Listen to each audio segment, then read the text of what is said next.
नमो अर्हन्ताळं नमो सिद्धाळं नमो आयरियाळं नमो वज्झायाळं नमो लोये सवसाहुळं अरिहंत सिद्ध सूर्य उपाध्याय साधु सर्व अर्थ के प्रकाशी मंगलिक उपकारी हैं। तिनको स्वरूप जाने राग ते भई जो भक्ति काय को न माए स्तुति उच्चारी है। धन्य धन्य ते नहीं से काज सब आज भय कर जोरी बारंबार वंदना हमारी है। मंगल कल्याण सुख ऐसो हम चाहत हैं। हो मेरी ऐसी दशा जैसी तुम धारी है। हो मेरी ऐसी दशा जैसी तुम धारी है। भक्तामर स्तोत्र के संबंध में हमने चर्चा करी थी। उसके दो छंदों के विषय में अपनी चर्चा हुई, श्लोकों के विषय में अपनी चर्चा हुई, जिसमें अपन ने चर्चा की भक्तामर प्रणत मौली मणि प्रभाणा। हे प्रभु, आपके चरण युगल इतने उज्जवल हैं कि देवों के मुकुट में, देवों के सर पे जो मुकुट है और उन मुकुटों में जो मणि लगी हुई है वो आपके चरणों से और आभा को प्राप्त होती है। उद्योतकम दलित पाप तमोवितानम, कि आपने सारे पापों का दलन कर दिया है, नाश कर दिया है। इसलिए सम्यक प्रणम्य जिन पाद योगम योगादा, इसलिए सम्यक रूप से मैं प्रणाम करता हूँ। सम्यक रूप से प्रणाम करने योग्य, सम्यक रूप से स्तुति योग्य हे प्रभु आप हैं। इसलिए और कैसे हैं आप कि जो भव रूपी समुद्र में गिरे हुए हैं उन जीवों को निकारने वाले हैं, पार उतारने वाले हैं। हे प्रभु, यह संस्तुता सकल वांग्मय तत्व बोधा, क्या कि जिस प्रकार तत्व का बोध जिसने समझ लिया है, ऐसे बुद्धगण, ऐसे प्रबुद्धगण, दुद्भूत बुद्धि पटुबी सुरलोक नाते, और जो उसमें एकदम चतुर हो गए हैं, क्या समझ के, तत्व को समझकर और बोध को समझकर, जिन्होंने संपूर्ण वांग्मय का सार समझ लिया है। दुद्भूत बुद्धि पटुबी सुरलोक नाथ है कि ऐसे इंद्र वो आपके सामने जब नतमस्तक होते हैं, जब उनकी स्तुति तीनों जगत के, तीनों लोकों के चित्त को हर लेती है, ऐसी ही स्तुति मैं भी करूंगा। और कैसे करूंगा कि मन वचन और काय से करूंगा। हे, अपन भी भक्तामर स्तोत्र का पाठ कर रहे हैं, तो मैंने पहले भी कहा कि भक्तामर स्तोत्र का पाठ करेंगे तो जो मानतुंग आचार्य के हृदय में हैं, उनके हृदय में उतरकर उनके भाव कैसे हैं वो जानने की अपन प्रयास करेंगे। इसके अलावा अन्य कोई भार से या अपनी कल्पित बातें अपन नहीं करेंगे। भक्तामर स्तोत्र एक ऐसा स्तोत्र है जो संपूर्ण जैन समाज में, संपूर्ण जैन शाखा में, संपूर्ण जैन मान्यता में एक ही भक्तामर स्तोत्र है। चाहे वो कोई सी भी पुस्तक हो, चाहे किसी भी जगह का संस्करण हो, परंतु भक्तामर स्तोत्र के शब्द सब जगह एक जैसे ही मिलेंगे। तो इन भक्तामर स्तोत्र को अपन पढ़ें, परंतु कैसे पढ़ें? अपन श्रद्धावंत होकर पढ़ें, भिखारी होकर ना पढ़ें, किसी चीज की आशा लेकर ना पढ़ें। क्योंकि भक्तामर स्तोत्र तो भैया स्तुति है, और भगवान की स्तुति, किसी की प्रशंसा अपन मात्र उनके गुणों की प्रशंसा के लिए करें, ये अपनी स्वार्थ सिद्धि के लिए प्रशंसा ना करें, वो तो चापलूसीपना हो जाएगा। हाँ, तो वो अपन भक्ति में भी कहते हैं, क्या कहते हैं, विषयों की अभिलाषा ले जो शरण आपकी आते हैं, वीत राग मुद्रा लख कर वो निर्वांछक हो जाते हैं, भिक्षा लेने आते हैं और दीक्षा लेकर जाते हैं, अपनी प्रभुता अपने में प्रगटे अपने ही आप, इसीलिए प्रभु रख लिए तुमने हाथों पे हाथ। हाँ, आप जरा विचार कीजिए कि भैया ऐसी शांत मुद्रा, जम्बू स्वामी की चर्चा सुनते ही वो चोर, जो चोर था, उसने भी दीक्षा ले ली। ऐसी अद्भुत चर्चा, ऐसी अद्भुत वार्ता किस संबंध में हो रही थी, तो वो हो रही थी जिन धर्म के संबंध में हो रही थी। अपन ने भी कल चर्चा की, तो इसमें से युगम युगादा और आदि प्रथमम जिनेन्द्रम, ये दो शब्दों को गौण कर दिया जाए तो ये स्तुति भी संपूर्ण तीर्थंकरों के लिए है, 24 तीर्थंकरों के लिए है, भूत भविष्य वर्तमान जितने भी तीर्थंकर होंगे उनके लिए है, 30-24 के तीर्थंकरों के लिए है, 2.5 द्वीप में विराजमान प्रत्येक तीर्थंकर के लिए है।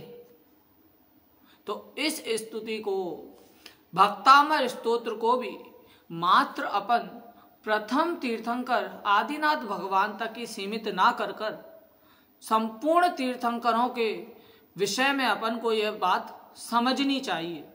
आइए तीसरे श्लोक से आज अपनी चर्चा प्रारंभ होगी, उसका पाठ करते हैं।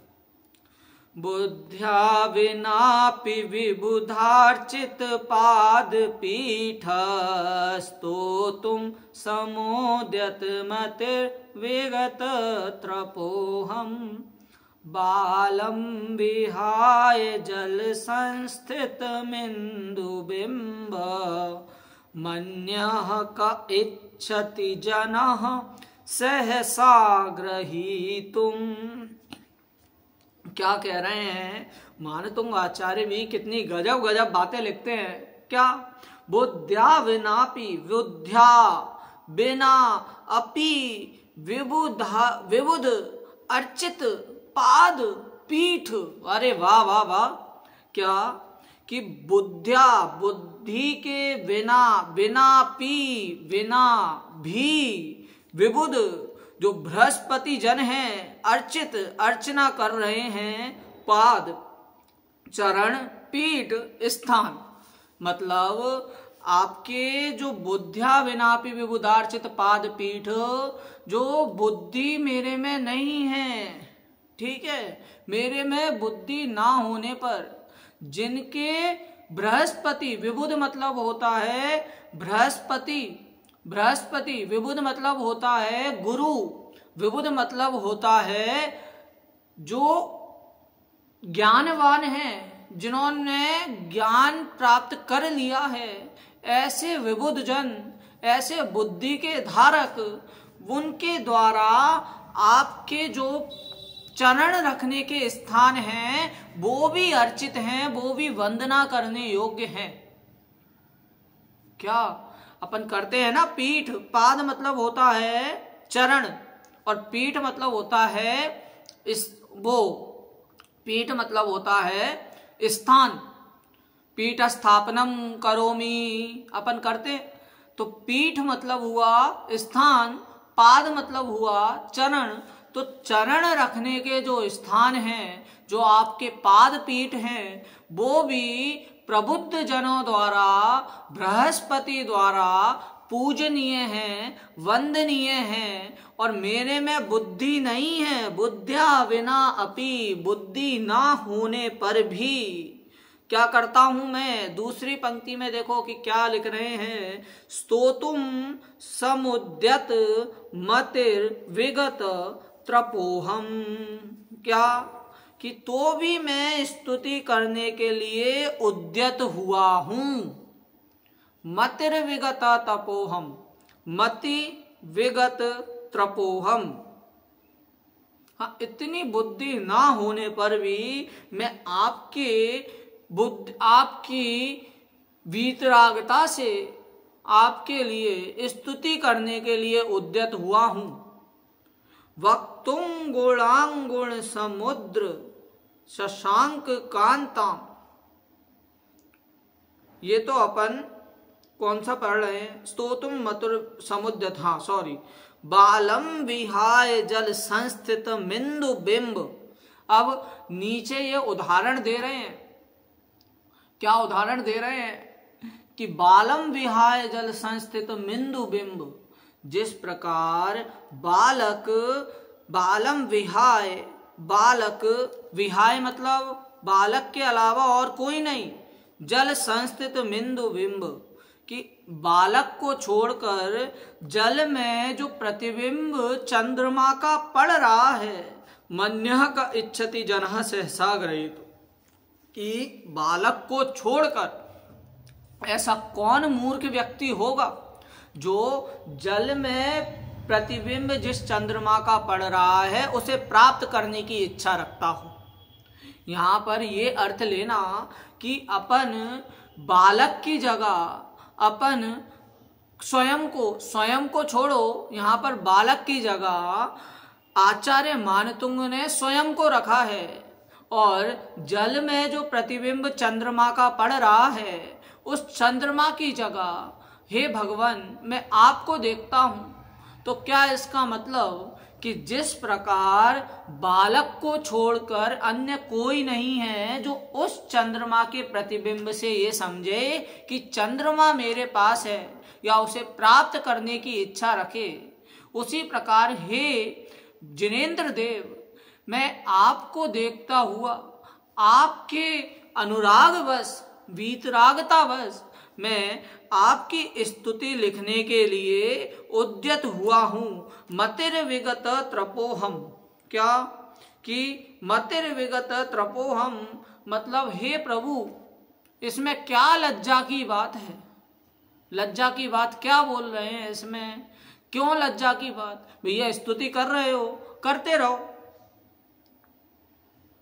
हाँ, तो यहाँ पर आगे वाले छंदों में अपन ये लज्जा की बात पढ़ेंगे। आगे के छंद अपन देखते हैं। वक्तुम गुणांगुण समुद्र शशांक कांतान कस्ते क्षमः सुर गुरु प्रतिमोपि बुद्ध्या कल्पांत काल पवनोद्धत नाक्र चक्रम को वा तरी तुमल मम्बु निधिम भुजाभ्याम। क्या वक्तुम गुणांगुण समुद्र शशांक कांतान, ऐसा कौन है वक्तुम गुणांगुण समुद्र शशांक कांतान।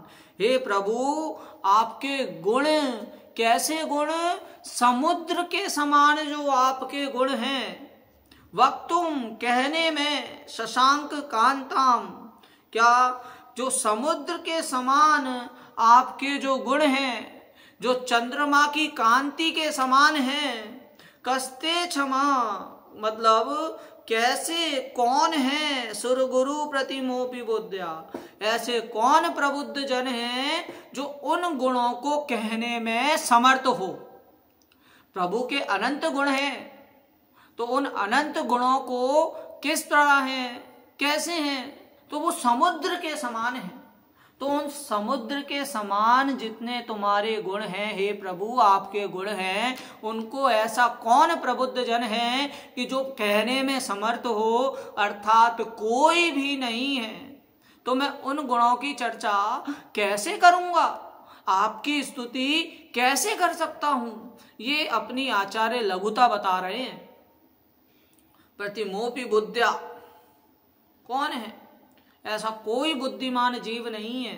अरे मैं बुद्धिमान की बात करता हूं, आप तो एक गुण आत्मा का पकड़ो, आत्मा का एक गुण ज्ञान गुण पकड़ो, और ज्ञान गुण की अपन कहने में बोले कि तुम ज्ञान गुण के विस्तार करो, ज्ञान गुण की सामर्थ्य बताओ, ज्ञान गुण की जितनी भी विशेषता है वो बताओ, ज्ञान गुण का क्या क्या कार्य है वो बताओ, ज्ञान गुण के भेद करके बताओ, ज्ञान गुण अभेद रूप है तो क्यों है ये बताओ, तो उसमें ही अपनी हालत पतली हो जाएगी।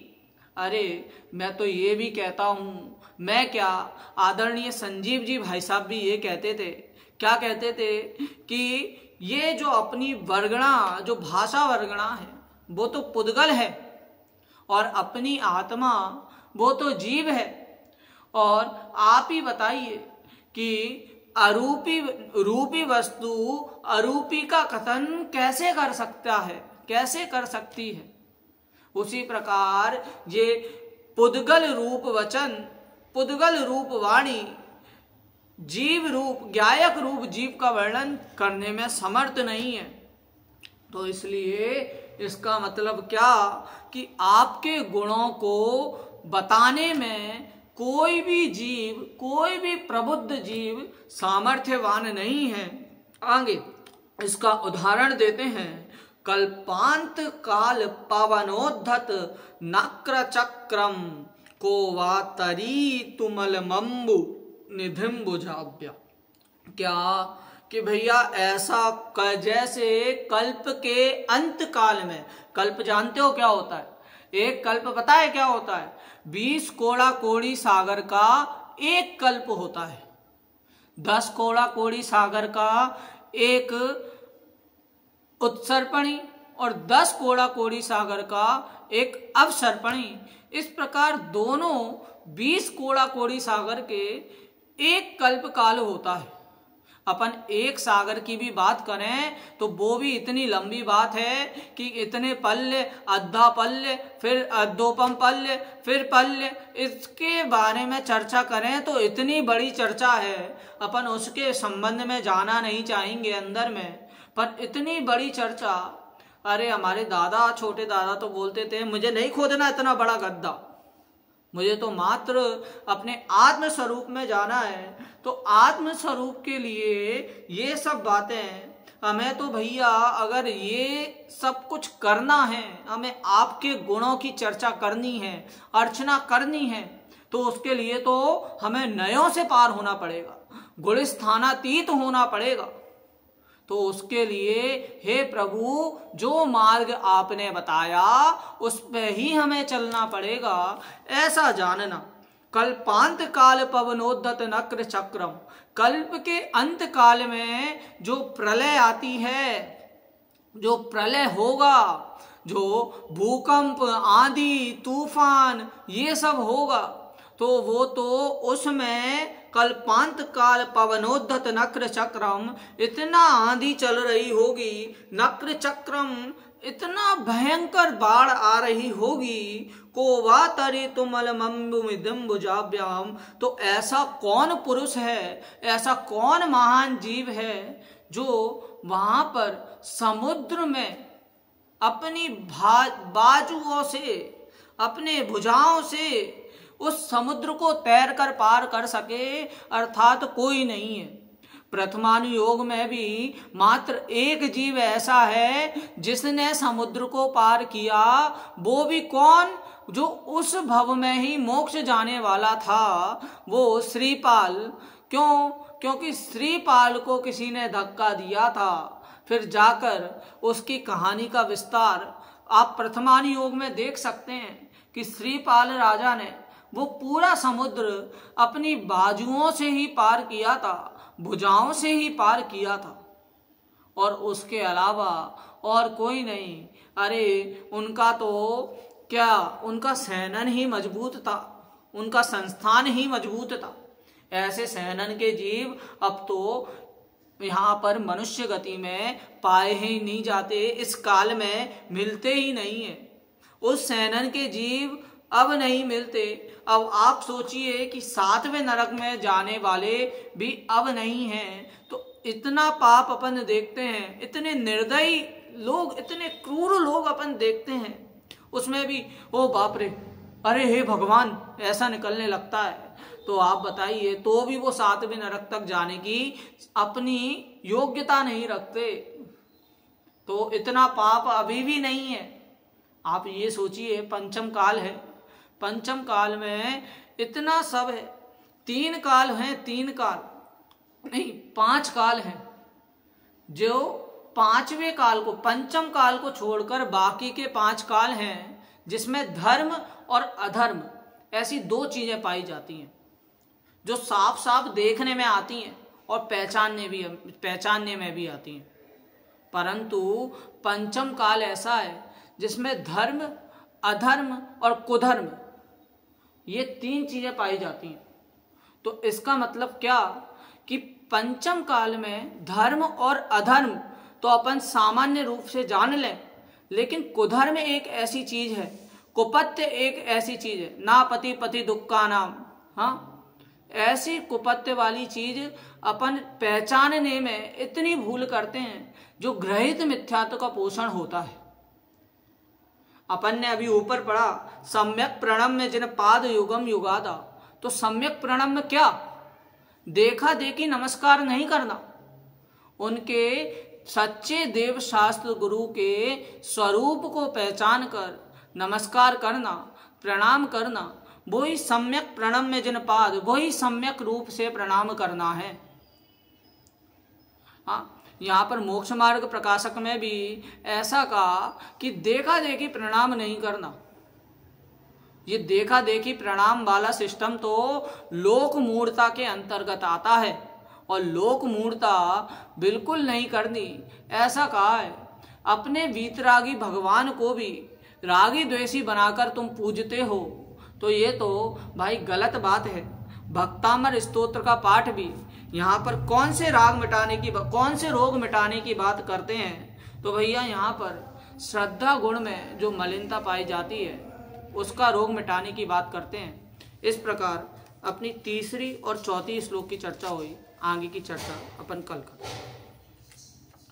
जावाणी के ज्ञान से सूझे लोकालोक, सोवाणी मस्तक नमो सदा देत हूँ धूक।